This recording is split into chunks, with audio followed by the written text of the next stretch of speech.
Allez, messieurs, on y va. Chers amis, Erev Tov, après une longue coupure, Bezrat Hashem, nous voilà de retour. Nous sommes toujours dans le Chelek Aleph, dans le cinquième chapitre, Perek Hamishi,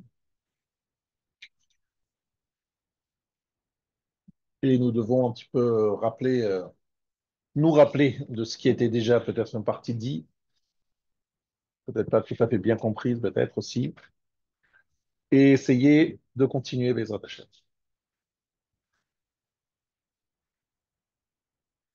Le chapitre numéro 5, Bechelke Hadria ou Matzavehem.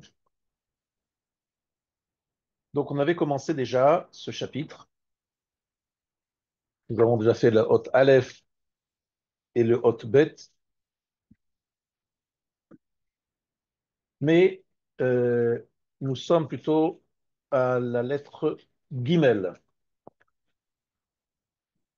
Ve'omnam ikar metziut ha'olam u'matzavo ha'amiti u'bakochot ha'em ha'elyonim.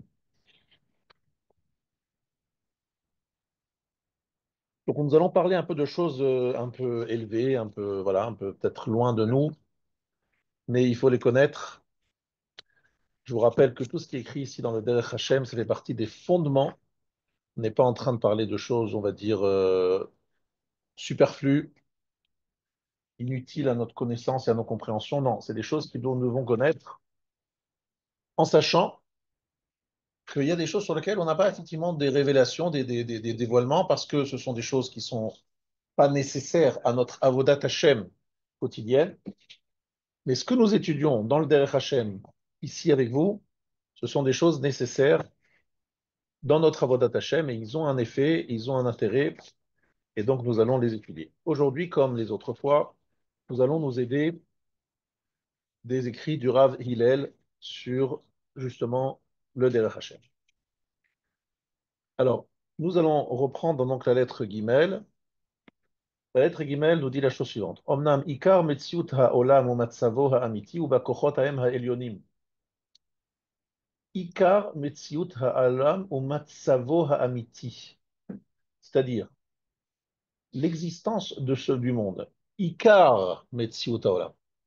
La principale existence de ce monde, son état véridique, ou bakochot ha'em ha'elyonim, se trouve dans ses forces supérieures. V'toldot ma shebahem ou ma shebegashmim ashvalim. Et ce qui découle, ce que nous voyons sur Terre, le dérivé, le découlement les toladot, c'est les enfants, quoi, ce qui en découle de ce qui est bagashmi, mashvelim. Ici, nous voyons des choses, mais dont le shoresh, la racine, l'origine se trouve là-haut. Ce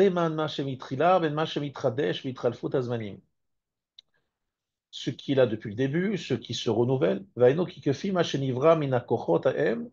ויסידור שנסדרו והגבולים שהוגבלו, כך היו מה שנשתלשלו אחר כך, לפי חוק ההשתלשלות שרצה בו הבורא יתברך שמו. Je vous rappelle que nous sommes ici dans un système qui est le suivant. Tout ce que nous voyons ici sur Terre a un shoresh, une racine dans le monde là-haut. Et en fait, ce qui se passe, c'est qu'il y a une matérialisation des choses qui descendent du monde qu'on appelle la Hatzilut, Etzel, qui est à côté d'Akadash Baruch Hu, qui passe au monde d'après. On a vu Hatzilut, Bria, Yetzira, Asiya, les quatre mondes. Et au fur et à mesure que les choses, entre guillemets, descendent, on va utiliser ce mot, Ça se eh bien, elles matérialise. Matérialise. se matérialisent. Il y a une inscription, c'était la manne. La manne, c'est l'Echem min Shamaim. Il a très peu été matérialisé. Et c'est pour ça qu'il fallait avoir un haut niveau spirituel pour le manger. Mais sinon, tout ce que nous voyons sur Terre a pour origine quelque chose qui se trouve là-haut dans le ciel, inclus notre neshama, où nous voyons ici qu'une partie est en nous, mais la principale partie de notre neshama n'est pas en nous. Elle se trouve dans ces olamot ailonim, tachat kisei kavod, sous le trône céleste. Donc effectivement, nous avons qu'une petite partie de neshama. Si nous avions toute la neshama, notre neshama sur terre, ici, en nous, nous n'aurions pas de libre arbitre. Au fur et à mesure que nous laissons la place à la neshama remplit de plus en plus notre corps, et donc elle descend de plus en plus en nous. Plus quelqu'un est tzaddik, plus il est animé. Ouais, on utilise le mot animé, un neshama, aminé. Il est habité par sa neshama. D'accord? Maintenant, c'est vrai sur tout ce qui se passe autour de nous. Et c'est pour ça qu'à l'époque, il y avait donc les sorciers, etc. Les gens, qu'est-ce qu'ils faisaient? Ils agissaient sur les olamot haïlonim. Et en agissant sur ces mondes supérieurs, il y avait une conséquence dans les mondes inférieurs. Et Yom Ils Kippour, c'est ce qui se connaissaient passe. les secrets de certaines choses.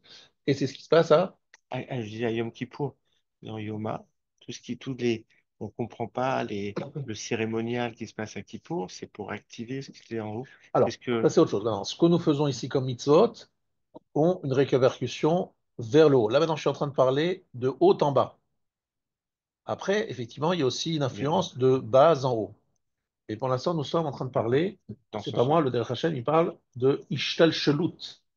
Fima shenitradesh ou mitradesh bahem, kach huma shenitradesh ou mitradesh bashvalim. Ce qui se renouvelle là-haut a automatiquement une conséquence en bas. Ces sorciers qui avaient, les pas juifs, quand ils arrivaient en fait à, Ouais. à transformer les. En fait, Akadosh Baruch Hu, à l'époque où il y avait la névoie, où il y avait des dévoilements incroyables que nous ne connaissons plus aujourd'hui, Akadosh Baruch Hu, pour équilibrer et garder le libre arbitre, il donnait à ces gens des forces incroyables. Et le mot machashefa, mechashefa, il y a une lecture dans la Gemara, makrishim pamalia, ce qu'on appelle des acrostiches. Makrishim pamalia, c'est mechashefa. Ceux qui contredisent, d'accord? Le kichesh, ça veut dire contredire. Pamalia, c'est-à-dire là, ce qui est en haut. C'est quelque chose qui permet de s'opposer à ce qui est en haut. Mais il faut avoir les codes secrets pour avoir et pouvoir faire des effets là-haut. אכן המציאות, המצב והסדר וכל שאר ההבחנות והכוחות הם כפי מה ששייך בהם לפי אמיתת עניינם והמציאות והמצב והסדר וכל שאר המקרים בשפלים משתלשל ונעתק למה ששייך בהם לפי אמיתת עניינם. Donc ça veut dire que, dit le Rav, vous avez de manière la traduction en français, donc je ne prends pas le temps de traduire mot à mot, puisque la traduction française, vous l'avez déjà, mais j'explique simplement ce que veut dire ce paragraphe. Alors, tels qu'ils sont, de façon authentique, de façon précise dans le monde en haut, il va y avoir une conséquence ici. C'est-à-dire que c'est précisément ici ce que vous voyez, c'est précisément la conséquence de tous les détails de ce qui se passe là-haut. Ça, c'est ce que dit ici le Rav dans ce Mahamar Gimel, pardon, cette haute Gimel qui est ici. À la fois les Tovot et Raot, c'est-à-dire toutes les mauvaises choses ou toutes les bonnes choses, c'est des conséquences de là-haut. Des conséquences de ce qui se passe là-haut. Étonnant, quand même. Non, parce que j'aurais dit les bonnes choses là-haut, tout est bon, donc c'est des bonnes choses. Alors, on a parlé du mal dans un cours précédent en disant que c'est ce Ouais. qu'on appelle un tzimtzum, Oui, c'est un abandon c'est un d'Hachem, abandon. c'est un abandon, un retrait d'Hachem. D'accord. C'est pas qu'Akadosh Baruch Hu Oui, je envoie le sais. mal. C'est un abandon d'Hachem Hachem qui se retire. Ah, vous êtes d'accord que c'est initié en haut toujours systématiquement, c'est jamais initié d'en bas. Ça peut être aussi être en fait, Alors, nous, on peut en bas changer les choses là-haut, oui. c'est-à-dire que c'est une bijection, quoi. Ça va dans les deux sens. Exactement. C'est important ça. C'est très important de le comprendre parce que ça va avoir des conséquences qu'on va bientôt étudier ensemble, euh, comme nous allons le voir dans quelques instants. Alors, Biur Advarim, donc dit le Rav Hillel, Bekama Mekomot Besefer HaZohar, dans plusieurs endroits dans le Zohar, mais voir qui bitaruta deletata itar leelas. Il se réveille en bas, va faire réveiller quelque chose en haut. היינו שכל מה שמתעורר למעלה בעולמות העליונים הוא בהתאם להתנהגות האדם למטה. Tout ce qui se réveille en haut, dans les mondes supérieurs, correspond et est totalement en symétrie à la conduite de l'homme en bas. Mida keneged mida. Le dogma. Ima adam ose chesed lemata. Un homme qui a fait un acte de générosité ici en bas. Bezeu meorer et mekorot achesed העליונים. En étant généreux ici, on réveille la générosité en haut. Et vous avez compris l'inverse aussi. D'accord? Maintenant, Echad hayesodot hayeduim bechol sifrei mekubalim. Il y a un fondement connu dans tous les livres des Mekubalim, chez Adam Murkav Miramach Evarim Ushesa Gidim Ruchanim Vegashmiim. Nous avons 365 nerfs et 248 membres. Il y en a sur Terre dans notre corps, mais il y en a aussi des 248 et 365 spirituels, qui correspondent aux 613 mitzvot. 5 positifs et Et les 365 négatifs. 248 positifs et les Ok. 305 négatifs. Omeachar Shadam Nivra Betselem Elokim, d'accord? C'est-à-dire que même en haut, il y a ce principe de 248, 365, et qui sont à l'origine des mitzvot. Ça veut dire que chaque fois que je fais une mitzvah, j'agis sur entre guillemets, le Ever, la membre, correspond à ce moment d'en bas. Prenons un exemple très simple. Le Chafetz Chaim nous dit que le Lashon Hara, donc c'est la langue, c'est la parole, si on parle mal, eh bien là-haut, 34, je crois. cette force-là de la parole est abîmée. Et là-bas, pour nous motiver à faire attention à Shmirat HaLashon, qu'est-ce qu'il dit le Chavetz Chaim? Il dit, regardez, quelqu'un qui n'a plus la parole sur terre, il est très handicapé. Donc imaginons quelqu'un qui reviendrait sur terre à Triat Hametim et qui n'a pas totalement réparé ce problème, il va se retrouver avec une parole abîmée, Bon, amoindrie, abîmée. On sera béni. Moshe Rabbeinu, c'est parce qu'on dit qu'il n'est pas Ish Dvarim, c'est qu'il n'est pas un orateur, mais qu'il a un problème technique, mais il n'est pas, au contraire. Le Rav Shapira nous a dit que lo Ish Dvarim, c'est une ma'ala plus grande. Ouais. Lorsque vous n'arrivez pas à parler, c'est que vous voyez tellement la vérité que vous ne trouvez pas de mots pour on va l'exprimer. dire. Alors que lorsque nous parlons ici de quelqu'un qui dit du mal, qui a une bouche sale, entre guillemets, eh bien Hachem, après 120 ans, lui donnera une bouche voilà, abîmée, avec des conséquences graves. Alors, tout ça, c'est tout très clair. On a bien compris qu'il y a donc cette influence de haut en bas, de bas en haut, etc. Maintenant, il y a une exception. Alors, cette exception, on va la voir tout de suite. Il est le fichot Reshze dans la lettre Dalet. Trilat kol havayot le ma'ala bakochot ha'elonim, sofam le mata. Tout ce qui se passe sur Terre, c'est en haut dans les forces supérieures qui vont, en fin de compte, se réaliser en bas. Omnam prat echad yesh yotze min hakal hazeh. Il y a un détail qui est une exception. Ma shenogia li bchirat ha'adam, ce qui concerne le libre arbitre. Ki kevan sheratza adon yitbarach shemo, שיהיה יכולת לאדם לבחור במה שירצה מן הטוב ומן הרע. Parce que Hachem a voulu que l'homme puisse choisir entre le bien et le mal. Donc il ne dépend de rien. Parce que jusqu'à présent, on est en train de dire que tout ce qu'on a sur Terre est une conséquence de ce qu'il y a là-haut. Mais si effectivement, dans ce cas-là, il n'y aura plus de libre arbitre. Et l'exception à cette règle, c'est justement le libre arbitre qui est donné à l'homme. D'accord? Adraba natan lo koach liot menia laolam atzmo velabriotav kima sheifra bechepso. L'homme a la possibilité de choisir, et en fonction de cela, évidemment, il va avoir une conséquence. Donc, venimtsu baolam shte tnuot klaliot afriot. Donc, on trouve dans le monde deux directions et deux mouvements qui sont au contraire, opposés. Ha'achat tiv'it muchachat vashnia bechirit. L'une qui est naturelle et obligatoire et l'autre qui dépend de notre libre arbitre. Ha'achat milmala lemata vashnia milmata lemala. Très important. Une qui va de haut en bas et l'autre qui va de bas en haut. Qu'est-ce que ça veut dire? Stimuchar, ça veut dire les règles immuables de la loi de la nature, qui ne sont pas immuables justement, viennent de haut en bas. Par contre, ce qui dépend de notre libre arbitre, ça va plutôt de bas en haut. Qu'est-ce que ça veut dire? Hachem nous dit, tu as le choix. Tu peux faire le bien, tu peux faire le mal.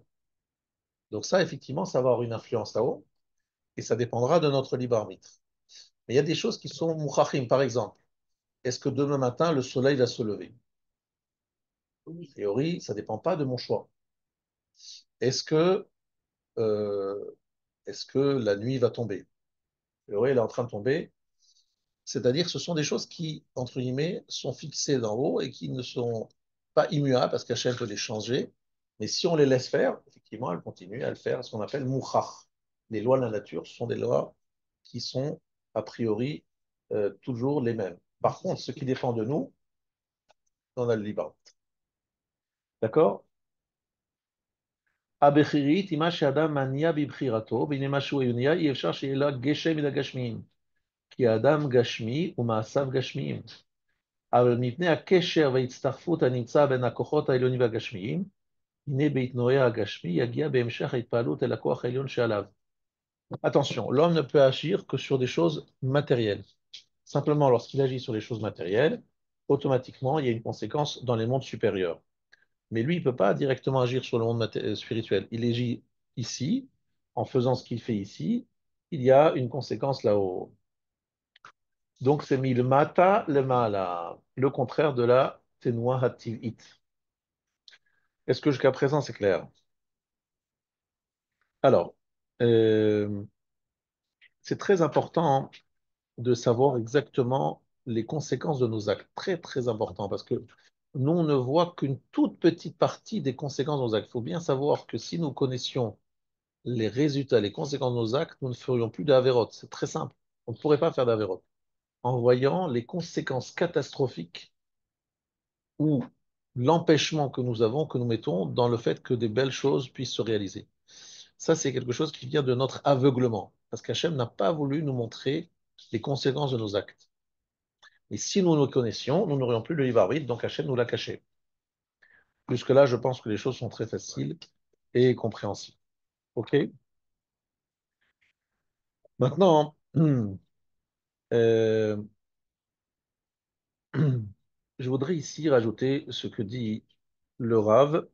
Il nous dit qu'il y a quand même des exceptions. Dans le libre arbitre, il y a des exceptions. Est-ce que quelqu'un ici peut me citer une exception à cette règle qui a l'air d'être de marbre, fixée dans le marbre, qui est celle du libre arbitre? On sera perdu. Des situations exceptionnelles où on n'a pas eu le libre arbitre. Mais on doit être à titre individuel ou alors au niveau des Individuel. Si mon action Individuel. implique le collectif. La folie, la colère. Non, si mon action individuelle va impliquer sur les Par l'action de quelqu'un d'autre, je crois. C'est l'histoire. Alors, lui, notre ami Raphaël nous dit Paro. Paro, il a plus le libre arbitre à partir de 5, mais pendant 5 fois, à 5 fois, il avait le libre arbitre. Les 5 dernières macotes, il n'y avait plus le libre arbitre. On a enlevé le libre arbitre et Ah, bravo. tiens, Adam L'exemple le que j'attendais, c'est celui-là de Yehuda et Tamar. Bravo. Yehuda, il passe à côté de cette prostituée, même pas en rêve, il va s'approcher d'elle. C'est une prostituée, lui, c'est un homme kadosh. Qu'est-ce qui se passe? Akadosh Baruch Hu lui envoie, je vous dis ce qui est écrit dans le Midrash Rabbah, chapitre 185, Vayet Elea el Aderech, Baal Kocho, Shelo Betovato. Il n'avait pas le choix. Il lui a envoyé ce qu'on appelle le Malach Amemouné à la Ta'ava, l'ange préposé à la passion et au désir. Et donc, il a été littéralement forcé d'aller avec Tamar malgré lui. Anagat à Youd. C'est fait. On est sorti de libre arbitre. Sorti de libre arbitre, malgré lui, il a fait ça. Un autre exemple qui, pour moi, était nouveau, c'est un Zohar Akadosh qui nous dit à propos de Rabbi Yossi ben Pazi. Écoutez bien, ça m'a beaucoup intéressé parce que je ne le connaissais pas. Rabbi Yossi a 5 Torah Kadel Itacher. Rabbi Yossi ben Pazi, il étudiait la Torah pour devenir riche. Lorsque Rabbi Abba a entendu cela, qu'il étudie la Torah chez l'Olishma, il a pensé le punir, le sanctionner en disant c'est pas normal, Rabbi Yossi ben Pazi, tu étudies la Torah à des fins de richesse lucrative, tu n'étudies pas pour la Torah. En lo zchut kiyum. Il y a une voix qui est sortie du ciel et qui lui a dit Atidu liot adam gadol, cet homme sera un grand homme. Et donc Rabbi Abba, en entendant cette voix du ciel, il a, il a laissé Rabbi Yossi étudier avec ses motivations vénales. Alors, ça veut dire quoi? Ça veut dire que le Basov Zachal ilmod Torah Lishma, il est effectivement arrivé à étudier la Torah Lishma après. Au début, il était chez l'Olishma. Mais la Torah, Akadosh Baruch Hu, entre guillemets, avait besoin de ce soldat. Il avait une neshama très élevée. Mais comme il y avait beaucoup de mekatreim, beaucoup de clipotes et d'éléments qui voulaient l'empêcher. Comment est-ce qu'Hachem lui a permis de devenir ce qu'il est devenu? Il a commencé par étudier d'une façon vénale, pour des raisons purement intéressées, et seulement après avoir beaucoup étudié, il a réussi à dépasser son intérêt pour étudier d'une façon lishma. Donc il y a des choses qui échappent à notre libre arbitre et qui sont liées à autre chose. Alors tu as parlé de Hanagat HaYichud, Ah, tu vois, moi, c'est-à-dire que Kadosh Baruch Hu, c'est une personne à distance. une personne à distance, elle a raison, ça veut dire que de temps en temps, Kadosh Baruch Hu, il sort de la règle habituelle et il met les gens dans une situation de non-choix. Il y a des parenthèses dans notre libre arbitre. Incroyable. Est-ce que Bilam, c'était un exemple aussi? Alors Bilam, non. Bilam, il avait le libre arbitre. On lui a donné des révélations au-dessus de son niveau, mais il avait le libre arbitre, il aurait pu choisir de ne pas être ce qu'est Même Bilam. si son ânesse, Voilà, il a fait des choses qu'il ne devait pas faire. Est-ce qu'on peut dire aussi qu'à titre individuel, le libre arbitre peut également aussi être mouvant, dans le sens que quelqu'un qui a un processus de teshuva, au début d'être en fait, il peut faire oui, mon Shabbat. Après, il devient tellement Shabbat qu'après, il n'a plus cette qualité à faire Shabbat parce qu'il le fait Alors, systématiquement. c'est ce qu'on a expliqué, c'est qu'en fait, le libre arbitre, il évolue avec l'évolution spirituelle de la personne. Plus tu évolues, plus ton libre arbitre se rétrécit. C'est-à-dire qu'avant de commencer la tchouva, tu peux choisir, je fais Shabbat, je fais pas Shabbat. Une fois que tu as commencé à être Shomer Shabbat, tu peux plus ne pas faire Shabbat tellement tu es rentré dedans, tu n'as plus libre arbitre là-dessus. Tu manges kasher, tu n'as plus envie de manger, pas manger kasher. Et donc, ton libre arbitre se rétrécit. Ça, c'est vrai, ce qu'on appelle Nekudat Abechira. Elle est différente en fonction de notre niveau à chacun. Elle évolue avec notre évolution personnelle. Mais ça s'appelle qu'on a toujours le libre arbitre, parce qu'on a toujours un espace où on a le choix. Là, je parle de personnes qui, à un moment précis, on leur a enlevé le libre arbitre. Et l'exemple type, bravo, c'était Yehuda et Tamar. Yehuda et Tamar, tout le monde lit ça bêtement, enfin sans savoir, parce que c'est effectivement, je comprends, c'est pas évident. Je lis le verset, et il allait à la prostituée. Et tu dis, mais comment Yehuda, qui est une personnalité comme ça, il va avec une prostituée? C'est pas possible, c'est pas imaginable. et David Ameller avec Bathsheba, c'est pas pareil? Donc Alors, il David la ben voit Bathsheba. comme ça. Alors, bravo, j'aurais pu penser ça. Alors, c'est certainement pas une faute telle que nous le comprenons, Parce que c'est le malheur mais Mavet c'est qui avait. considéré comme une faute puisqu'il a payé très cher, on voit dans la Oui, Torah, oui, oui, avec la rébellion d'Avshalom. Donc, ça veut dire qu'il a fait quand même une faute à son niveau, il y avait une faute. oui, parce qu'il a challengé Hachem en Bon, peu disant. importe, Non, il y a non, une faute. Ce que je veux dire, c'est à un moment, il y a une faute. On ne peut pas dire qu'on lui a enlevé le libre arbitre et qu'il n'est pas responsable. Yehuda, à aucun moment, on lui a fait payer la faute d'être allé avec la prostituée qui était sa belle-fille. À aucun moment. d'accord, Alors que d'accord, David, il a payé très cher c'est sa vrai, faute. Donc, d'accord. peu importe quelle exactement était sa faute, tu as raison, c'est peut-être pas celle qui paraît a priori. Et c'est pas le sujet d'aujourd'hui. Ce qui est important, c'est de retenir qu'il a fauté. Nathan, le prophète, lui dit, tu as fauté. Dans le chapitre 51, il lui dit, tu as fauté. Il lui dit dans le... Alors qu'aujourd'hui, on dit qu'on ne doit pas dire que Tatine David vitamine. a fauté. Non, c'est autre chose. On ne doit pas dire qu'il a fauté, c'est une chose, mais il a fauté, c'est sûr. Après, pourquoi on dit qu'il ne faut pas fauter? C'est-à-dire, c'est pas la faute telle que nous le comprenons. Alors, donc vous avez compris qu'il y a des fois où Akadosh Baruch Hu, pour le Hanagat HaYichud, il l'enlève, il retire la Bechira, dans certains cas, pour des raisons qui lui sont propres, qui sont très difficiles à comprendre pour nous, pourquoi il fallait absolument enlever le libre arbitre à David, à Yehuda, et lui faire faire cette apparente faute avec la prostituée. On se dit, mais on n'aurait pas pu faire les choses de façon autrement. Pour faire venir le Mashiach, on n'aurait pas pu faire quelque chose de caché à la méadrine. On aimerait bien, donc, quelque chose de la méadrine pour le Mashiach, non? Du non cachère avec la machère. Bon, tu avais commencé déjà avec Lot et sa fille. L'autre et sa fille, mais là, sa fille, on va Ça dire peut que c'était le libre continuer, arbitre. hein. Oui, mais d'accord, mais faire venir un ange spécial pour le faire fauter, tu te dis, mais attends, c'est pas joli, c'est pas beau. Et qu'est-ce qu'il a fait, le pauvre Yehuda? Ok? Et Rabbi Yehuda et Rabbi Yossi Ben Pazi. D'une façon générale, lorsqu'on étudie un petit peu ces svarim de Chassidou, de Kabbalah, on se rend compte qu'il y a des règles, mais il y a des exceptions à la règle. Ces exceptions à la règle, on a du mal à comprendre pourquoi elles existent et quels étaient leurs sens, mais elles ont toujours une raison d'être, mais qui est des fois en dehors de notre perception pour une raison très simple. C'est que nous n'avons pas à connaître les raisons pour lesquelles Hachem il fait les choses comme ça. Je prends un autre exemple. Esther. Est-ce que tu trouves c'est bien sympathique que Esther elle soit mariée avec Achashverosh? Franchement, qu'est-ce qu'elle a à faire cette sadéquette dans cet endroit malfamé? Tu dis oui, mais pour amener la Géoula, d'accord, on n'aurait pas pu trouver un système sans souiller Esther, qu'elle soit la femme d'un goy, qu'elle donne naissance, c'est vrai, à Darius, c'est extraordinaire, tout ce que tu veux, mais on n'aurait pas pu trouver un autre système. Donc ça nous échappe. Pourquoi Hachem, il utilise des moyens un peu sales pour faire venir des choses très importantes et très belles? Alors on vous dit, c'est pour tromper la Sitra Achara, parce qu'elle pense que de là n'arrivera rien, donc elle laisse faire, etc. Ben, voilà. Ça, c'est bien dit, mais tu as compris que c'est pas facile à expliquer et à comprendre vraiment. Il faut vraiment chercher à comprendre. C'est les dessins de Dieu, je pense que c'est pas chercher. C'est ça, c'est exactement Là, ça qu'on dit. ce Shabbat, c'était la Iloula de Yehoshua bin Nun. Oui. Yehoshua bin Nun s'est marié avec Rachav Azona. Rachav, la prostituée, qui était la plus connue, la plus cotée dans tout le Moyen-Orient, c'est-à-dire dans le monde entier. Elle avait fait 40 ans de prostitution. Tu trouves vraiment que c'est un beau chidour que tu aurais proposé, toi, un chidour comme ça, au Gadolador? Ah tiens, j'ai trouvé un très beau chidour pour vous. La prostituée la plus recherchée du Et qui monde. s'est Franchement, converti. on a un AXA à trouver ici, à proposer à Yoshua Binoun. Franchement, je trouve pas ça étonnant. Voilà. Ensuite, on nous dit que Zimri Ben Salo, lorsqu'il a vu Cosby, il a cru que c'était une Rachav Oui. bis, ou bis, non, parce que c'était avant, mais Ouais. en tout cas, voilà. Donc, Même Camille. voilà. Même David Ameller va avec des fatwas. Ça, c'est des choses qui nous échappent, nous perturbent.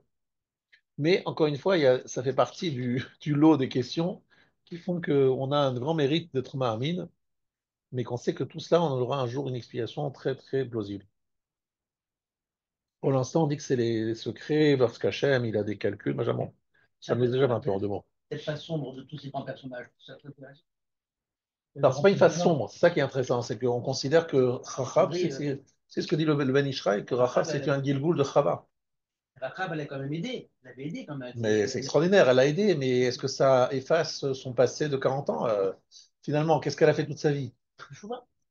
Non, non, je vois, c'est une chose, mais pourquoi ne pas prendre une femme bien de tout rapport, fille, petite fille, arrière-petite fille de Tzadik, Ben Tzadik. Une nièce, il aurait pu prendre une nièce. Oui, mais ça peut aussi entraîner des gens à se dire, bah, vous savez, il a trouvé une Goya en disant, cette Goya, c'est sûr que c'est une tzadékette, je vois dans son truc, c'est une rachaviste. Ça ouvre aussi la porte à des gens qui voudraient se permettre des choses en disant, moi, je vois aussi la beauté de cette femme, la beauté intérieure, évidemment, de la femme non juive que j'ai découvert ici, dans tel endroit. Tu comprends ce que je veux dire? Ça ouvre la porte à des choses. Pas facile. Ça, vous expliquer que tout ça, c'est des cheshbonot et on sait que c'est bon. Alors,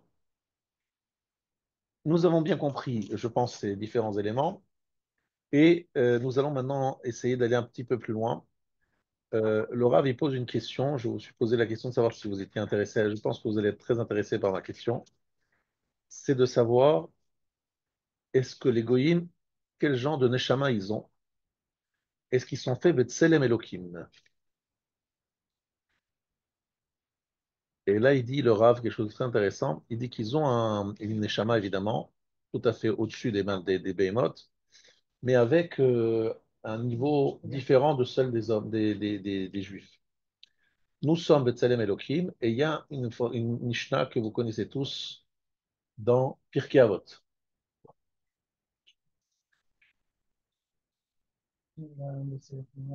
Chavim Adam Shenivra B'Tselem. B'Tselem. L'homme est aimé parce qu'il a été créé à l'image d'Hachem. Et après, quelle est la suite de la Mishnah dans Pirkei Avot? En ce moment, on fait Pirkei Avot. Nishmat Israël ve Nishmat Umot Haolam. C'est le chapitre qui est écrit ici. Et ça rentre dans la connaissance de soi, parce qu'en fait, ce chapitre est un chapitre qui nous invite à connaître véritablement les forces qui œuvrent en nous. Alors, effectivement, Chaviv Adam Shenivra Betzelem. Chiba Yetera Nodatlo Shenivra Betzelem. Ki Betzelem Elohim Asa et Adam. Chavivim Israël Shenikru Banim Lamakom. Chiba Yetera Nodat Lahem Shenikru Banim Lamakom. Shenemar Banim Atem Ladona Elohechem. Nous avons un statut de Banim que n'ont pas les Goïm. Et là-dessus, ici, un sefer qui s'appelle Midrash Shmuel sur Persechet Avot. Et il dit que ce Rav a demandé à Rav Chaim Vital pour savoir est-ce que les Goïm ont été créés Betselem Elohim.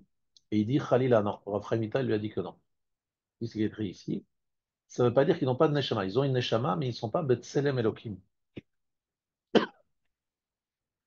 Et donc, c'est important parce que euh, la Chaviv Adam chez Nivra Betselem, il parle d'Adam Arishon, qui a été créé à l'image d'Hachem. Donc, Chaviv Adam, c'est pas l'homme en général, c'est Adam Arishon. Il a été créé Betselem Elohim. Moussav al Adam Arishon, Yetzir Kapav shel HaKadosh Baruch Hu. Shenishmato et Akolet et Kol HaNeshamot, sa neshama incluait toutes les âmes, et ces âmes se sont dispersées. Mais après, c'est écrit Chavivim Israël, Shenichro Banim Lamakom, qui Shishim Ribo Neshamot Israël, Nitzotzot et Nishmat Adam Arishon. Écoutez bien ce que je vous dis là maintenant. Les 600 000 âmes d'Israël, parce qu'il y a 603 550 qui sont sortis d'Égypte, ce sont des étincelles de la Neshama d'Adam Arishon. Mais chaque partie, c'est-à-dire chacune des 600 000, elle-même, elle a plein de sous-Neshama, de sous-étincelles, et qui sont appelées Banim Lamakom. Ça veut dire que le Tselem, c'est surtout Adam Arishon, et le Klal Israël, il a un statut de Banim. Pourquoi je vous dis tout ça? Ça veut dire qu'en fait, l'homme, il doit savoir, l'homme juif doit savoir qu'Hachem lui a donné une neshama spéciale. Cette neshama particulière, qui s'appelle Tselem Elohim et tout ce que vous voulez, cette neshama lui permet de faire 613 mitzvot. Si cette neshama ne fait pas les 613 mitzvot, eh bien, elle est entre guillemets non utilisée. Et une neshama non utilisée peut faire d'autres choses qui sont plutôt pas dans le bon chemin. Donc, Rami nous disent que soit le juif, il utilise à bon escient sa neshama particulière, et il fait des choses extraordinaires, soit s'il ne le fait pas, il va faire des choses extraordinaires, mais il peut faire dans le mal. Donc, on peut trouver des juifs, malheureusement, très enfoncés dans le mal, parce qu'au lieu d'utiliser la puissance que leur neshama leur donne pour faire le bien, ils l'utilisent pour faire le mal, et ils le font très bien, le mal. C'est ça que je veux dire. Ils le font avec plus de réussite et d'ingéniosité et de réussite, entre guillemets, que tous les autres. Et ils descendent très, très, très bas. Mais il faut savoir ça, que nous avons quand même, Hachem nous a offert une très, très grande force et on n'est pas toujours conscient de cela. Alors, comment s'est passé de Bethléem qui était tout être humain, vivant, parce qu'Adam était un juif, il était juste être humain. Exactement. Alors, comment on a pu en faire descendre de Bethléem qui est devenu tout être humain, donc les Goyim aussi. Voilà. Après Bethléem, on écarte les Goyim. Alors, ça vient. Ah, bah, exactement. Il dit pourquoi? Parce qu'en fait, Nefesh Zu, il met Tzadak Lipa, ou met Olamot Atuma Magbilim le Olamot Akdusha. Il appelle ça Olamot Atuma. Alors, qu'est-ce que c'est exactement le Olamot Je n'ai pas trop voulu m'allonger là-dessus. Mais effectivement, il y a effectivement une différence fondamentale entre la Neshama d'un juif, celui d'un non-juif. Il faut savoir qu'un juif, pour savoir exactement l'image qu'on doit avoir, Shal Ne'alecha Me'al Raglecha. Ces quatre lettres, quatre mots, il faut bien les étudier. Qu'est-ce que dit Akadosh Baruch Hu à Moshe? Déchausse-toi. Shal Ne'alecha Me'al Raglecha. Enlève ta chaussure de tes pieds. Ikar Neshama ou Ba'elyonim. Vous entendez? La principale partie de notre âme se trouve dans le monde d'en haut. Verak sofa mamash, la fin vraiment de cette mer, bechinat ekev, Dans le talon. comparable au talon, nimtsa lemata begufa adam, se trouve en bas dans le corps de l'homme. Vous voyez, de la même façon que le talon par rapport au corps, c'est vraiment la fin c'est l'extrémité. Ainsi, la neshama qui est en nous, c'est que l'extrémité de l'âme qui se trouve à l'extérieur de nous. Shal ne alecha, ça veut dire quoi? Il lui a dit, enlève ton corps gashmi, d'accord, de raglecha, mais al tartita neshama, Ashochenet beguf adam, shebechinat ekel, enlève ça, c'est-à-dire déchausse-toi, c'est-à-dire enlève la partie matérielle de toi. Prends de la hauteur et deviens un être beaucoup plus spirituel. Voilà ce qu'il lui a dit. Alors, Kasher Adam Oved et Boro, lorsqu'un homme sert son créateur, Mekayem mitzvotav, accomplit les mitzvot, ou mitkadesh, elle se sanctifie, ou Mekasher et atzmo, imachalakim agvoim shel mikvato. Il se relie avec les parties élevées de sa neshama. Veolem mi madrega, il monte d'un madrega à une autre, mi nefesh le roi, ou mi roach le neshama, mi neshama le chaya, ou mi chaya le yechida. Ça veut dire qu'il monte d'un niveau, un niveau après l'autre. Ça veut dire que la notion même de mitzvah, c'est de relier des parties, donc à partir de la neshama qui est en bas, avec la partie qui est au-dessus, la partie qui est au-dessus et la partie qui est au-dessus. Lorsque j'ai donné un cours sur Pessah, je vous ai donné une explication du Rama Mipano, je crois, qui dit qu'en fait, lorsque Adam Arishon a fauté, il a abîmé Nefesh, Ruach, Neshama, Chaya Yechida, toutes les parties de son âme, en faisant la faute originelle. Eh bien, lorsqu'on est arrivé en Égypte, c'était pour effacer les résidus de cette faute. Donc on parle de 430 ans d'exil, de 400 ans d'exil, et on parle de... 70. Non, 215. 200. C'est le Pirkei de Rabbi Eliezer. Il y a trois chiffres qui ne se sont pas réalisés, puisqu'on sait que c'est 210, effectivement, mais il y avait trois chiffres, 430, 400 et 215. 215, c'est le Pirkei de Rabbi Eliezer. 430 et 400 sont écrits explicitement dans la Torah. 400 dans l'Ech Lecha et 430 dans Parashat Bo. Ça correspond à quoi? La naissance d'Israël jusqu'à Alors la voilà, sortie. très bien, ça c'est l'explication simple. Mais qu'est-ce que nous explique les Sifrei Kabbalah? C'est que Akadosh Baruch Hu a voulu, grâce à ces 430, 400, Décompter 215, toutes les périodes depuis. enlever toutes les saletés qui avaient touché. Ruach, Ha-Neshama et Nefesh. Nefesh, c'est quelle valeur numérique? Nefesh, c'est Nun, 50, P, 80, 80, et Shin, 300, 380, 430. 430. Nefesh, c'est 80, 50, 30, plus voilà, 30, 430. 430. Ha-Neshama, ça fait combien? Ça va faire 400. Ha-Neshama. Un échelon. Et lorsque vous prenez Ruach, 400. c'est 200 plus 6 plus 8, 215, 214. Le classe, ça peut être- Donc, lorsque Akad Moshe Rabbeinu arrive devant les Bnei Israël et leur dit on va sortir d'Égypte, Velo shamu el Moshe, mikotser ruach. Ils ont dit quoi? Maintenant tu veux nous sortir d'Égypte? Mais mikotser, on n'est pas arrivé ni à 400, ni à 430, ni à 200, 200, même pas à 215, 214. On n'est pas arrivé. Comment tu veux nous sortir maintenant? Mikotser, c'est valeur numérique, même 40, Kouf 100, Vav 6, Sadik 90 et Resh. Vous savez combien?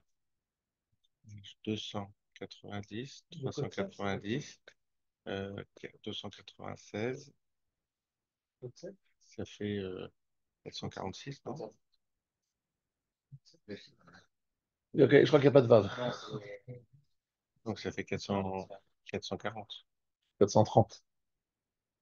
Oui, on avait 90, oui, exactement. 430. 430, Mikotser et Rouar 214.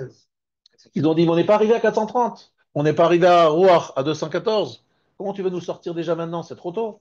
On n'a pas encore fait le tikkun ni de Nefesh, D'où les ni de signes, Rouar, ni de Shama. d'où les signes qui ont été apportés pour les Et tous convaincre. les signes n'ont rien servi parce que les Bnei Israël disent, mais c'est trop tôt, on n'a pas fait le minimum du travail.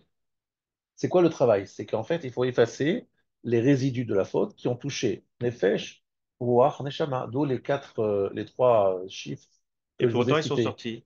Et comment ils sont sortis en avance? Il pleurait, il était à Qatar, il était en train de se plaindre, donc je les écoutais, donc on peut sortir. Donc il voulait sortir, mais pas sortir. Ils voulaient sortir, Alors, dans ce cas-là, pourquoi donner mon chéna, c'est trop mais tôt. ça prend du temps pour nettoyer tout ce qui a nettoyé de la résidus de la faute d'Adam On Arishon. continue aujourd'hui, j'ai compris. Alors, en fait, c'est parce que vous savez très bien qu'il y a eu 86 ans de très dur labeur, donc ça a été Multiplié. concentré au lieu d'avoir le chiffre. Voilà, il y avait en qualité, pas en quantité.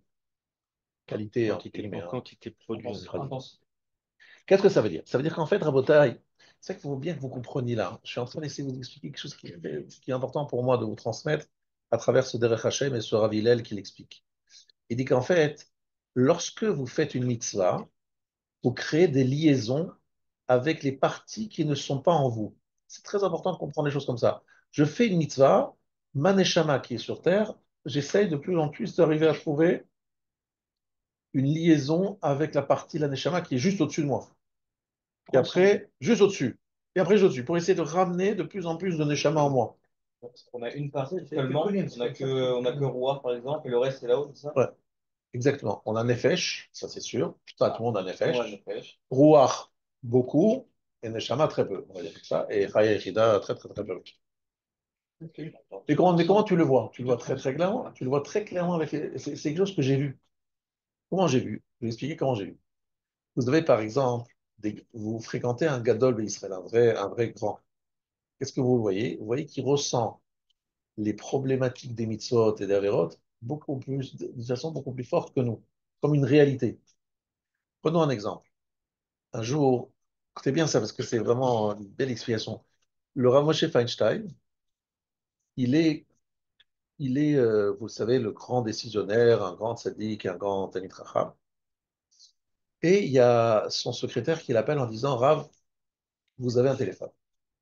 Un coup de fil, venez répondre au téléphone, ça se trouve dans le, il n'y a pas de portable.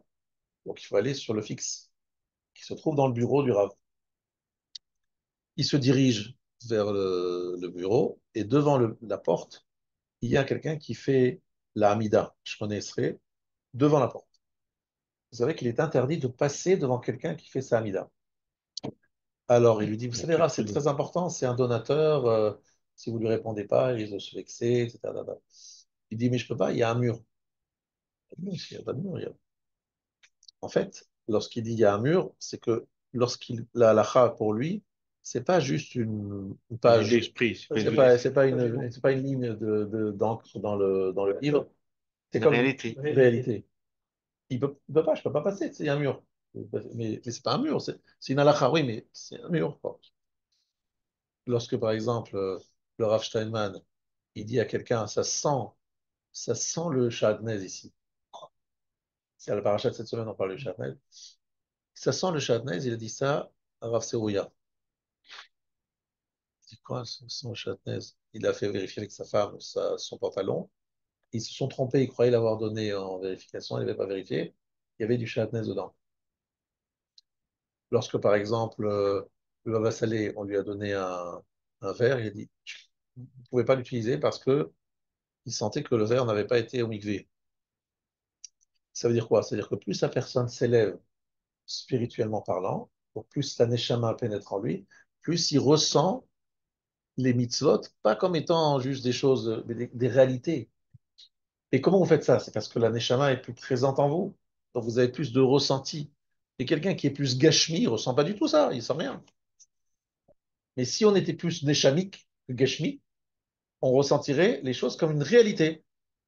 D'accord? Je peux pas passer, il y a un mur. Je peux pas manger dans ce verre parce qu'il n'est pas été au mikvé, je le ressens. Je peux pas, j'essaye, je peux pas. Vous voyez ce que je veux dire ou pas? Ça, c'est devenir plus neshama que gouf. Et ça, c'est grâce au kesher, au lien qui se fait avec la neshama qui est au-dessus de nous. Plus la neshama pénètre en nous, plus on ressent les choses qui sont liées à la neshama.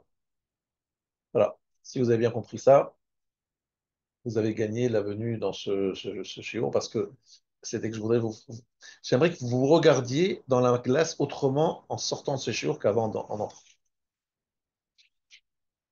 La neshama, elle est énorme, gigantesque, entre guillemets, gigantesque, ça veut rien dire, hein, vous allez me dire, j'utilise des mots parce que je parle des D'une mots. force, elle a d'une Elle est une force. force qui est au-delà de moi, et comme elle est au-delà de moi, mais si toute la neshama était en moi, mais je serais un bombe atomique, je serais un Adam Arishon bis, quoi, pratiquement, pas autant, mais Mais ça montre aussi la force du corps pour arriver à la voilà, contenir. voilà, à la C'est continuer, voilà. incroyable. Et le corps, en fait, au début, je donne toujours cette image, c'est comme si tu as, par exemple, un morceau de bois que tu es en train de creuser. Plus tu creuses, plus tu peux mettre de l'eau dedans, parce que tu agrandis le bête qui boule, le réceptacle. Ainsi, ton corps, il ne demande qu'une chose, c'est de recevoir toute la neshama. Mais le problème, c'est que pour l'instant, faut creuser. Et comment on creuse? Encore une mitzvah, encore un travail sur ses midot, encore un travail sur sa ta'ava, hop, hop, hop, ça creuse, et la neshama peut rentrer. Vous voyez comment les choses doivent être regardées, observées? Voilà comment il faut voir les choses. Voilà, messieurs. Si vous avez bien compris ça, je termine la phrase du Rav. Nishmat Adam, l'âme de l'homme, Sula Mutsav Arza, Verosho Magia Shamaima. C'est comme une échelle dont le bas est posé sur terre et le sommet atteint les cieux. C'est nous, c'est nous.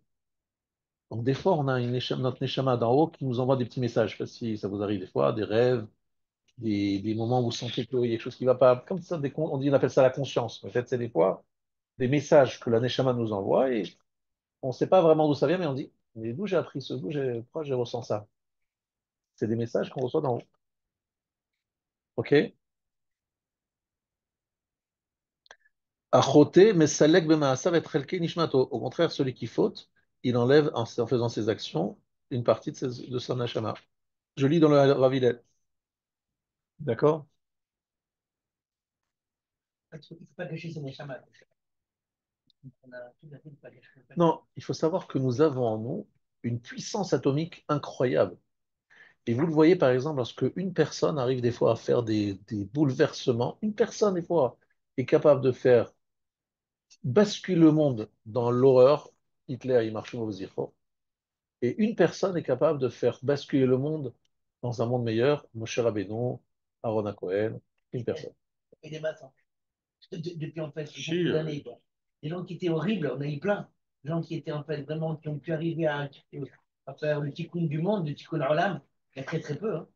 Oui, peut-être plus que tu penses, parce que tous les Tanaïm, par exemple, ils ont fait un gros, gros boulot, même si ce n'était pas toujours aussi visible.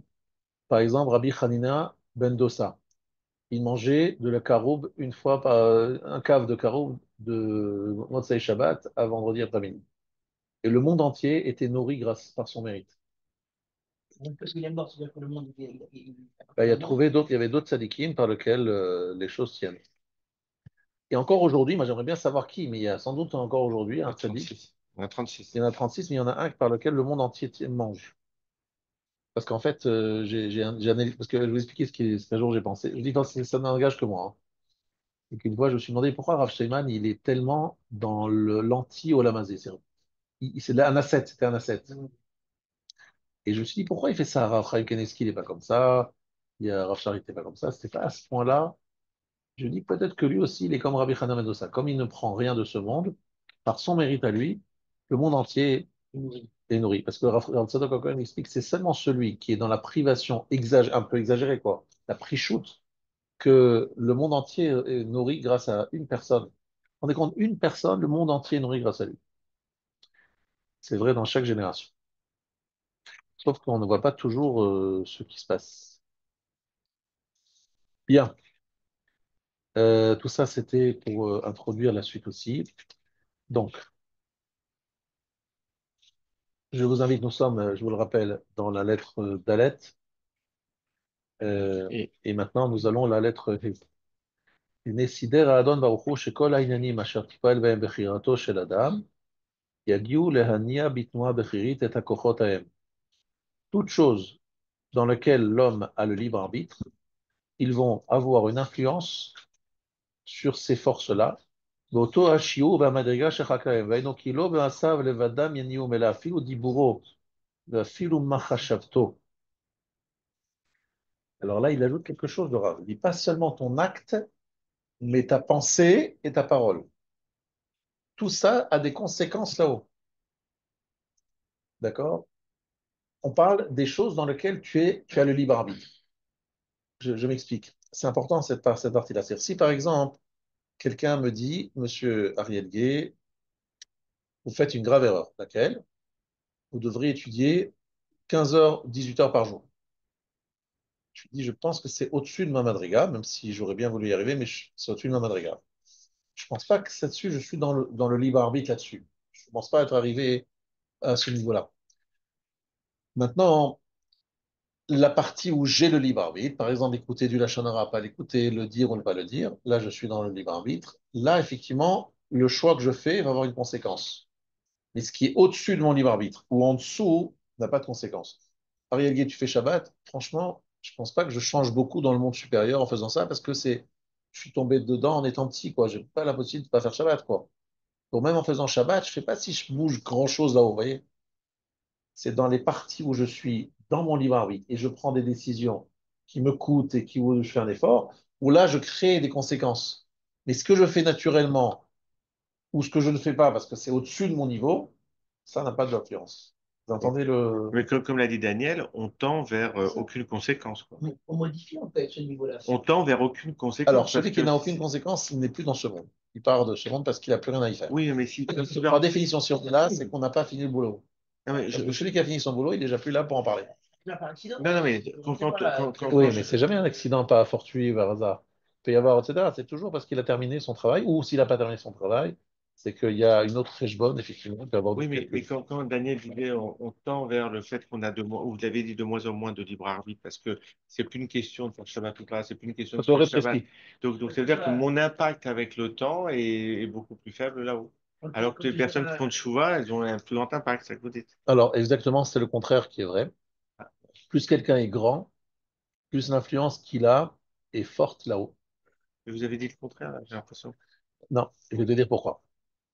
Parce que plus quelqu'un est grand, plus le kécher qu'il a avec sa neshama, ses neshamot d'en haut sont est fort, Ouais. il a toujours le libre. Je parle de quelqu'un qui a le libre arbitre. Même si son libre arbitre s'est rétréci, mais dans la partie où il l'a, c'est une guerre absolue et totale. Vous vous rendez pas compte. D'accord. Prenons un exemple. Le Gaon de Vina, avant 13 ans, il a déjà commencé à faire, il a déjà fait un golem. Vous dites, mais qu'est-ce qu'il a comme libre arbitre avant 13 ans aussi. Donc un jour, le Magui de Douvna, il a dit au Gaon de Vina, si seulement j'avais le Yetzirara qu'a le Rav. Il lui a dit. Et là, le Rav, il a répondu avec une grande. Si tu connaissais mon Yetzirara, mais tu sais pas ce que j'ai. Vous vous rendez pas compte que ces gens-là, le Yetzirah, il est très fort, il est très très motivé à les faire tomber. Pourquoi?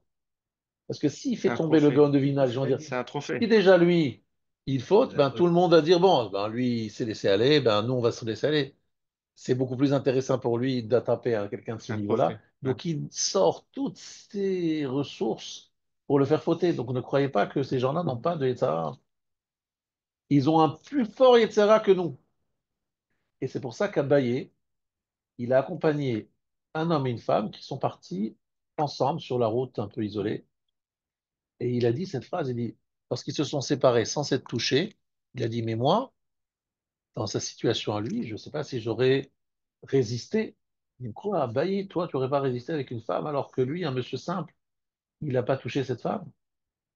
Il me dit, mais vous ne savez pas ce que c'est être abayé et avoir le Yetzara de abayé.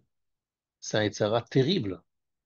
Et il est tout le temps en train de maîtriser parce qu'il est parce que le Yetzara, encore une fois, il s'attaque à lui, mais avec toute sa force. Je me fais tomber abayé, je gagne plein de choses. Pourquoi je vais travailler sur des petites gens? Je prends quelqu'un d'important, et grâce à ça, C'est l'histoire de David Amélian. Comme ça, chacun avait dit ça sur cette histoire d'Abaye. je fais Il bailler. avait dit, en fait, il disait, c'est pas parce qu'il était attiré par cette femme, Non, c'est pas pour dire qu'il a pris conscience à ce moment-là, la grande fierté du chemin, la grande aide à l'Ouzwakou, qu'il avait besoin pour lutter contre les Sarah. exactement. C'est ce que je veux dire. On a besoin d'aide énorme parce que lorsqu'on est abayé, on a plus, plus de danger de ce point de vue-là. Bien. Donc on a appris que même la parole et même la pensée a des conséquences. ואומנם אחר התנועה הבכירית תימשך בכוח התנועה המוכחת, וכיוון שיתנועעו הכוחות העליונים מצד האדם, הנה יחזרו וינועעו בתנועה הטבעית את השפלים המשתלשים בהם. Je vais vous raconter une histoire que vous devez tous entendre. On est à Yom Kippour le matin très tôt, et on voit le Rav Steinman arriver, mais d'un chemin bizarre qu'il n'a pas l'habitude de prendre. Alors ses élèves lui demandent qu'est-ce qui se passe, Rav? Il a dit voilà, cette nuit, j'ai rêvé du mot Kra Satan, vous savez, les premières lettres du Anna Bechoir. J'ai voyé le Resh de Kra et le tête de Satan sauter. Et ça m'a fait très peur. Donc, en pleine nuit de Kippour, il est allé voir le Shtaïpela, il lui a raconté ça. Ils ont fait des Teilim de façon incroyable avant la Tfila du Netz. Avant la Tfila du Netz. Cette année, c'était l'année 1973, le jour de la guerre de Kippour. Donc, il a eu une vision qu'il y avait quelque chose qui était très dangereux et il fallait absolument prier. Et les deux, ils se sont mis à prier très fort ce jour-là. Je vais vous dire quelque chose. Quelqu'un qui a un lien avec ses neshamot élevés, il a des... Non, il a voilà, des signes, des messages qu'il voit, qu'il sent, sans savoir toujours d'où ça vient. Et à tel point que j'ai parlé au petit-fils de Raphaël Kaneski, je lui ai dit, mais dis-moi, ton grand-père, il fait comment pour répondre à des questions à une vitesse pareille sans avoir tous les éléments en main? Il dit, mon grand-père, il ne sait pas toujours lui-même pourquoi il répond. Ça veut dire que ce qui lui sort, Connecté. Il sait que c'est ce qu'il faut calculer. Il ne sait pas toujours pourquoi c'est sorti comme ça. Il dit, je vais te raconter une histoire. C'est bien, c'est pour vous montrer jusqu'où ça va, cette connexion. Il dit, j'ai un couple, non, j'ai une femme qui est venue le voir, enfin, parler à son mari, parce qu'elle avait une présentation de siège. C'est dangereux pour une femme, présentation de siège. Il a dit, venez à Forou, qu'on dit à Kippour, à Purim. Et le fœtus s'est retourné. Il est revenu une autre fois, le même mari, d'une même femme, même chose, présentation par siège, et le Rav lui a dit, Hachem Yazor. Alors le petit s'est dit, Papi, il t'avait dit, venez à Forou. Il dit Hachem Yazor. Et l'enfant, c'est pas. Et pourquoi ici il a dit Venah Focho et là il a dit Hachem Yazor? C'est pas lui-même. C'est pas lui-même. Il dit si ça me vient, ça sort, mais je peux pas moi je peux pas dire moi Hachem, ça vient pas. Vous vous rendez compte ce que ça veut dire? C'est des choses. Moi j'ai quelqu'un dans la famille qui a fait un choix très difficile en écoutant le Rav. Ça lui vient comme ça lui vient. Il sait pas toujours pourquoi il a dit ce qu'il a dit au moment où il a dit. C'est des choses et pouvoir s'appuyer sur ce genre de réaction, faut vraiment être très grand parce que c'est des responsabilités. Par exemple, il y a des gens, non, ne fais pas l'opération. Mais je ne fais pas l'opération, je risque de mourir. Non, ne fais pas l'opération. Il faut pouvoir dire une chose pareille, c'est terrible. Ça. Et il y a aujourd'hui encore des rabbins qui font ça, mais il faut être en connexion avec sa neshama d'en haut, qui lui envoie des petites infos, quoi. Mais sans savoir lui-même que c'est une. C'est terrible, c'est incroyable de voir ça. Si ça marche pas, c'est compliqué. Ah, c'est terrible. Celui qui prend cette responsabilité, tu te rends compte ce que ça veut dire? Je sais, ouais. S'il meurt, le bonhomme, à cause de lui, tu te dis, mais En même comment tu temps, prends. s'il est connecté, il se trompe pas, quoi. Non, non, ça marche pas. Mais il n'a pas le droit de se tromper. C'est très grave. C'est que d'après la halakha, tu n'as pas le droit de faire ça. Picor Nefesh, le médecin dit c'est Picor Nefesh. D'après la halakha, tu dois absolument te faire opérer. S'appuyer sur la parole arabe qui te dit ne le va pas, alors que Ouais. S'il est tous les sommeil, moi médecins je à suis. Khalid disent il faut y aller. Vous vous rendez compte ce que ça veut dire? C'est le contraire de ce que dit la halakha. Donc il faut vraiment s'appuyer sur presque une névoie, quoi. Vous vous rendez compte Moi, je connais quelqu'un qui a vécu et qui est bon, Hachem, toujours en bonne santé. Il était même dans ce shiur. En ce moment, il est absent pour une certaine raison, mais il m'a dit qu'il a appelé Rav David Abuchatzera, alors que tous les médecins lui disaient d'être de se faire opérer. Il l'a pas fait, il n'a rien eu. Et il n'a rien eu. Bon, là, il n'est pas là parce qu'il a fait une opération, mais juste que vous sachiez que c'était il y a quelques années. Non, c'est une raison énorme, mais si vous sentez que vous êtes connecté, parce qu'on parle de connexion, c'est bien ça, Kesher, Ben Roi, donc vous avez une sorte de connexion qui vous permet de. C'est une regard très élevé.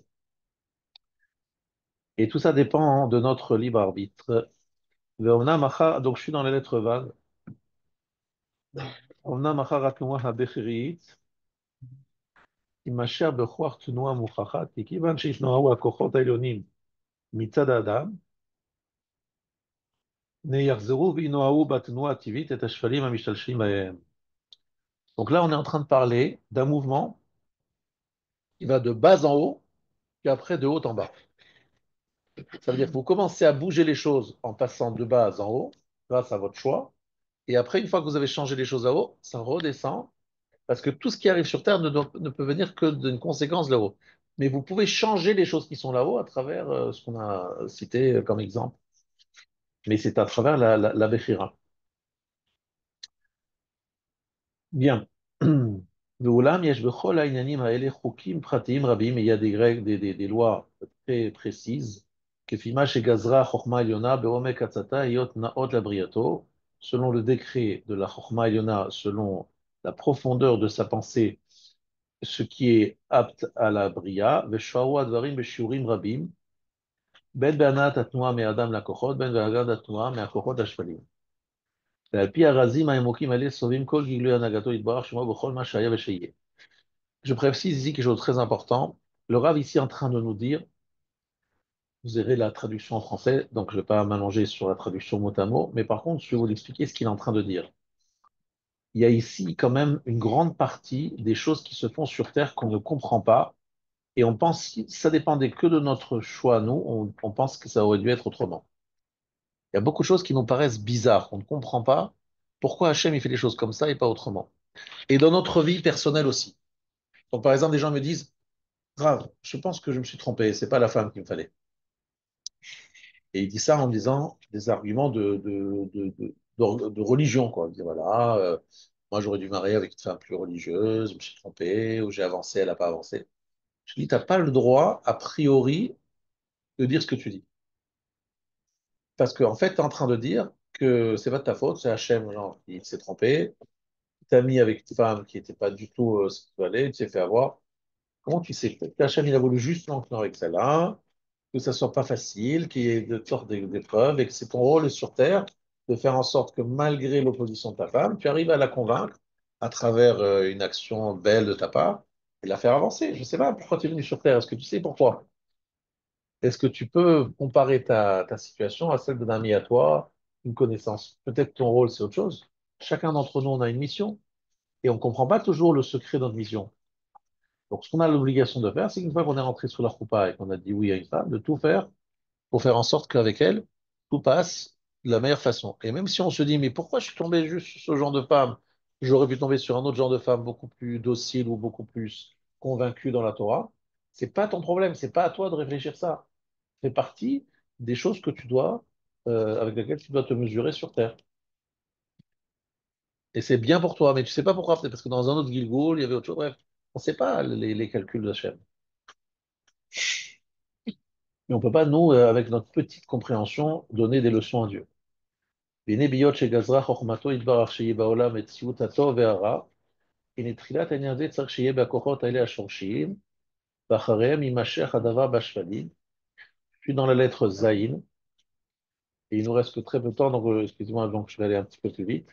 הנה סדרה חוכמתו יתברך את הכוחות הנבדלים, שורשי הנבראים שזכרנו, בסדר ובתכונה, שיפול בהם כפי מה ששייך בהם תיקון וקלקול. היינו שימצא בהם מצב טוב ולא טוב. והמיטב טוב המצב יהיה שיהיו בהכנה לאור באור פניו יתברך, ויאיר להם והופכו שתחסר מהם ההכנה הזאת, ויתעלם מהם, ותולדות תיקונם בשפלים הוא הטוב בהם וההפך בהפך. Que dit ici le Rav? C'est maintenant le rat, le mal. Le mal, il nous vient d'où? D'accord? euh, Tikkun et Kilkul. Matzav tov, velo tov. Situation bonne et moins bonne. Ça veut dire, euh, on a tous déjà expliqué que le shoresh du rat, l'origine même du mal, c'est le tzimtzum, c'est-à-dire le retrait d'Hachem. Et on appelle ça Esther Panim. L'éloignement. Voilà, la Hachem, face qui se cache. il voile sa face. D'accord. Mais une fois qu'il a décidé de voiler sa face, qu'est-ce qui se passe? D'où vient le mal? Bah, le mal est déjà mis dans le Shorashim Elyonim. Il y a une force dans les cieux On sent du bien. qui fait des choses pas très sympathiques. Ça vient de là-bas. Ça veut dire qu'aujourd'hui, vous voyez quelque chose d'assez incroyable. Vous avez l'armée israélienne, une armée très performante. Elle veut retrouver les otages. Ça fait depuis presque 2 ans. Ils n'arrivent pas. Ils n'arrivent pas. Alors on se dit oui, c'est parce que ceci, c'est parce que cela, etc. Vous vous rendez pas compte combien, des fois, par hasard, entre guillemets, on arrive à trouver des solutions à détruire un Nasrallah, etc. Et en étant sur place à Gaza, on n'arrive pas à retrouver un otage, à sauver. Ils ont trouvé un otage, 2 otages. En les trouvant. C'est quand même bizarre, non? Ça Non, fonctionne pas, ça. C'est pas facile. non, Or, mais les renseignements, alors, ils sont très non, forts. mais alors qu'ils ont trouvé tous les dirigeants. Voilà, c'est Bien ça qui est vache. bizarre. Non plus, Tu arrives à savoir où il est tous les dirigeants, mais tu n'arrives pas à savoir où se J'ai trouvent dit, les otages. Vous avez les renseignements avant. Oui, mais ils ont Vous bougé trouvez entre-temps. toutes les explications du monde. Je vais vous donner la vraie explication. Akadosh Baruch Hu, il a une calcul qui fait que ces otages mettent le monde entier à l'envers, et surtout le monde juif à l'envers. Pourquoi? Je ne sais pas. Pourquoi ces gens-là? Je ne sais Il a pas. bien réussi en tout cas. En tout cas, c'est Peut-être pas quelque assez chose, encore. c'est incroyable de voir combien les choses sont voulues, décidées.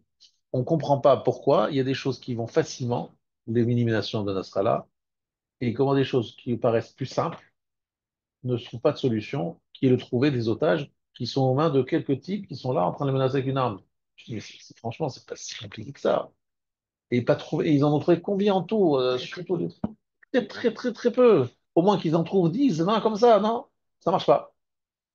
En fait, vous remarquerez que à Kol Bigzerat Elion, à Kadosh Baruch Hu, des choses qui paraissent complètement contraires à la logique, mais c'est comme ça. Hachem, il a décrété qu'il devait y avoir des otages et qu'ils devaient rester un certain nombre d'années pour une certaine raison que je ne comprends pas, que je ne sais pas.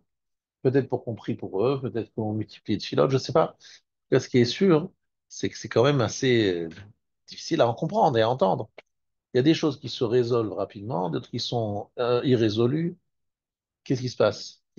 C'est tellement difficile quand les ennemis nous disent qu'on a fait exprès de ne pas les trouver pour pouvoir en fait bombarder les Palestiniens. Bah, jusqu'où ça va? C'est qu'en fait, les gens, tellement ils comprennent pas comment c'est pas possible. Vous êtes là, sur place, sur le terrain, mais regardez, envoyez des enseignements. C'est quand même bizarre, non? Mais en fait, il faut savoir une chose. Akadosh Baruch Hu décrète des choses, on ne sait pas pourquoi. Un jour, on saura, mais il y a des choses qui paraissent simples. Si un jour, on saura, pourquoi est-ce qu'Akadosh Baruch Hu a fait en sorte qu'il y ait tant d'étages et que ça se passe comme ça et pas autrement, et pourquoi c'est compliqué, et pourquoi c'est pas compliqué. Il y a tout ça, c'est un calcul. Ça, c'est une construction qui doit nous amener quelque part, et comme on est au milieu du Comme les processus, 210 ans en Égypte. Enfin, on ne comprend pas toujours les choses. Je ne peux pas comprendre hein, les calculs d'Hachem. Je n'ai pas compris la Shoah non plus. Pour dire, un jour, on comprendra. On comprendra peut-être quand le Machar viendra. Alors, exactement. Ah oui, mais ce que je pense, D'accord, au moment de Triat donc, Hametim, c'est même, je dirais plus, au moment de Triat Hametim, j'ai expliqué plusieurs fois au nom du Leshem Shlovar Lama, il y aura un grand film dans lequel tu verras toute l'histoire et tous les détails de l'histoire Ah oui. expliqués à la fin des temps. Tu comprendras tout le truc. Ah, mais c'est évident. Ah, d'accord. Ah, mais c'est évident, vous n'avez pas compris. C'est pas shoot. Mais c'est pas chaud parce que tu as l'ensemble du film. Mais lorsque tu regardes une partie, tu dis c'est pas chaud du tout, tu comprends rien, tu dis pas ça va pas. Mais c'est ça Triatavetim, c'est d'expliquer tous les échecs de l'histoire du monde et leur donner un sens. Tout ce qui paraît être un échec et des forces du mal. רבי יחנן מקדוש רצה הקדוש ברוך הוא לזכות את ישראל לפיכך יברך דרום מזאת שנאמר אדוני חפץ למען צדקו יגדיל תורה וידיר קדיש על ישראל.